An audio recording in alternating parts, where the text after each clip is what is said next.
Iran युद्ध की सबसे भारी कीमत इस समय यूएई को चुकानी पड़ रही है। पिछले 18 दिनों में ईरान ने सबसे ज्यादा हमले यूएई पर किए हैं। यूएई के रक्षा मंत्रालय के मुताबिक ईरान अब तक लगभग 300 मिसाइल और 1600 ड्रोन हमले कर चुका है। हालांकि इनमें से ज्यादातर हमलों को यूएई के एयर डिफेंस सिस्टम ने नाकाम कर दिया। जबकि यहाँ सोचने वाली बात यह है कि यूएई एक मुस्लिम देश होने के बावजूद भी इजराइल और अमेरिका का साथ दे रहा है। तो अब सवाल उठता है, ईरान यूएई पर इतने ज्यादा हमले क्यों कर रहा है और दोनों देशों के बीच इतनी दुश्मनी आखिर है क्यों?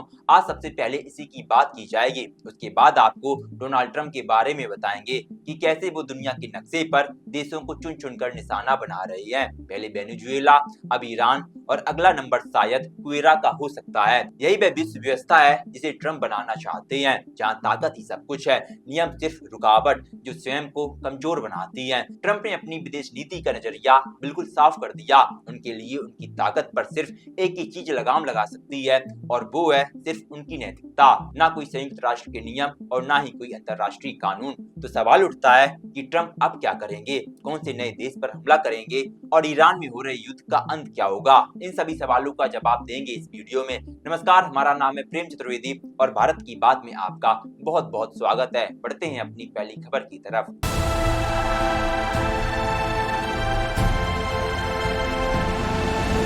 ईरान युद्ध की सबसे भारी कीमत इस समय यूएई को चुकानी पड़ रही है। खाड़ी देशों में यूएई एक ऐसा देश है जहां अमेरिका का सबसे अहम मिलिट्री इंफ्रास्ट्रक्चर मौजूद है। यहाँ एयरबेस, लॉजिस्टिक्स और इंटेलिजेंस तीनों का बड़ा नेटवर्क मौजूद है। ईरान की मिसाइलें सीधे अमेरिका तक नहीं पहुंच सकती, यानी ईरान के पास एक लंबी दूरी की मिसाइल नहीं है जो सीधे अमेरिका को निशाना बना सके। इसीलिए ईरान अमेरिका के सपोर्ट सिस्टम को निशाना बना रहा है और इस सपोर्ट सिस्टम का सबसे अहम केंद्र है यूएई। लेकिन ईरान का मकसद सिर्फ अमेरिकी सैन्य ठिकानों को नुकसान पहुंचाना नहीं है। ईरान इसलिए भी नाराज है क्योंकि यूएई एक मुस्लिम देश होने के बावजूद अमेरिका और इजराइल के साथ खड़ा हुआ है। इन हमलों के जरिए ईरान खाड़ी के बाकी मुस्लिम देशों को भी एक साफ संदेश देना चाहता है कि अगर वो अमेरिका और इजराइल के साथ खड़े होंगे तो उन्हें भी इसकी कीमत चुकानी पड़ेगी।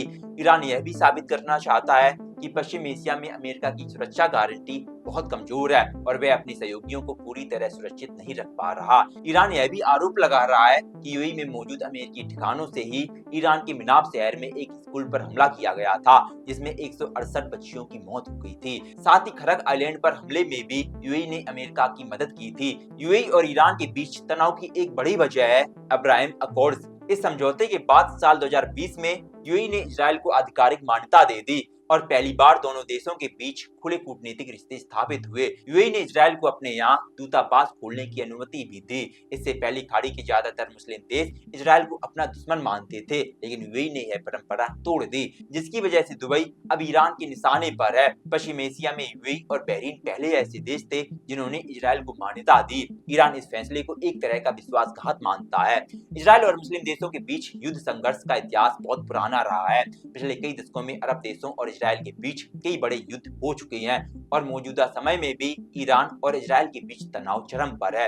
यानी ईरान के लिए इजराइल सबसे बड़ा दुश्मन है और जब यूएई ने इजराइल के साथ साझेदारी की तो ईरान की नाराजगी और भी बढ़ गई। इसी वजह से ईरान अब दुबई जैसे शहरों को निशाना बना रहा है। अब इस युद्ध में धीरे धीरे कई देश शामिल हो रहे हैं और वहीं कई देश इस युद्ध को दूर से देख रहे हैं। फिलहाल ये युद्ध कब तक चलेगा इसका कोई अंदाजा नहीं है। बढ़ते हैं अपनी अगली खबर की तरफ। ट्रंप ने अपनी विदेश नीति का नजरिया अब बिल्कुल साफ कर दिया। उनके लिए उनकी ताकत पर सिर्फ एक ही चीज लगाम लगा सकती है और वो है उनकी खुद की नैतिकता। ना कोई संयुक्त राष्ट्र के नियम और ना ही कोई अंतरराष्ट्रीय कानून। याद कीजिए, ये वही शख्स हैं जिन्हें वित्तीय अपराधों में दोषी ठहराया जा चुका है और जिन पर कई महिलाओं ने यौन उत्पीड़न के आरोप लगाए हैं। लेकिन हाँ, फिर भी हमें उनके नैतिक कंपास पर भरोसा करना पड़ेगा। सिर्फ एक साल में ट्रंप ने 7 देशों पर बमबारी की है, वेनेजुएला और कैरेबियन से लेकर पश्चिम एशिया के ईरान तक और अफ्रीका के नाइजीरिया तक। इनमें से किसी भी हमले को वैश्विक मंजूरी नहीं मिली थी। संयुक्त सुरक्षा परिषद का कोई प्रस्ताव नहीं था। यह पूरी तरीके से एक तरफा सैन्य कार्रवाई थी। आप संयुक्त राष्ट्र की बात को तो छोड़ दीजिए, क्योंकि ट्रंप ने अपने ही देश की संसद और अमेरिकी कांग्रेस से युद्ध से पहले अनुमति नहीं ली। उन्होंने अमेरिका को ईरान के साथ एक पूरे युद्ध में झोंक दिया बिना कांग्रेस की मंजूरी के। हालांकि यह व्यवहार चौंकाने वाला नहीं है। अमेरिका पहले भी इराक और वियतनाम जैसे देशों में ऐसा कर चुका है, लेकिन इस बार 2 बड़े अंतर हैं।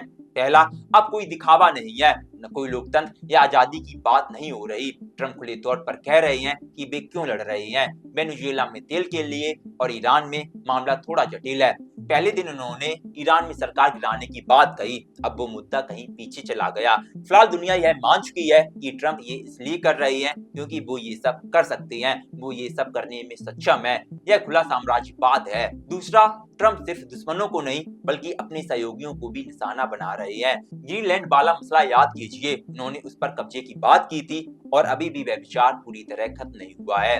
ईरान के बाद उनका ध्यान फिर वहीं जा सकता है या फिर क्यूबा पर। क्यों? क्योंकि उनका कोई विरोध करने वाला नहीं है। जब ट्रंप ने ग्रीनलैंड मांगा तो यूरोप ने क्या किया? विरोध करने की बजाय बातचीत की पेशकश रख दी। सोचिए, कोई आपके घर के आंगन में कब्जा करने आए और आप उसे चाय पर बुला लें, यही यूरोप ने किया। टैरिफ के मामले में भी यही हुआ। ट्रंप के टैरिफ कानून भी गलत थे। उस समय दुनिया को एकजुट होकर इसका विरोध करना चाहिए था, लेकिन नेताओं ने क्या किया? वे बेहतर डील पाने के लिए होड़ में लग गए और अंत में ये टैरिफ अमेरिकी सुप्रीम कोर्ट द्वारा रद्द कर दिए गए। ट्रंप ने शॉक एंड ऑ की रणनीति अपनाकर दुनिया को हिला दिया, चाहे वो व्यापार हो, तकनीक हो या भू राजनीति, और दुनिया ने शांत रहने के बजाय घबराहट दिखाई। हमने उनके बयान को मजाक में लिया, उनकी गलत बातों को मनोवैज्ञानिक युद्ध कहा और उनके व्यवहार को सिर्फ ट्रंप स्टाइल कहकर टाल दिया।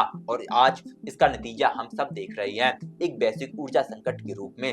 अब सवाल ये है, क्या दुनिया ने सबक सीख लिया है? कुछ सकारात्मक संकेत जरूर दिखे हैं।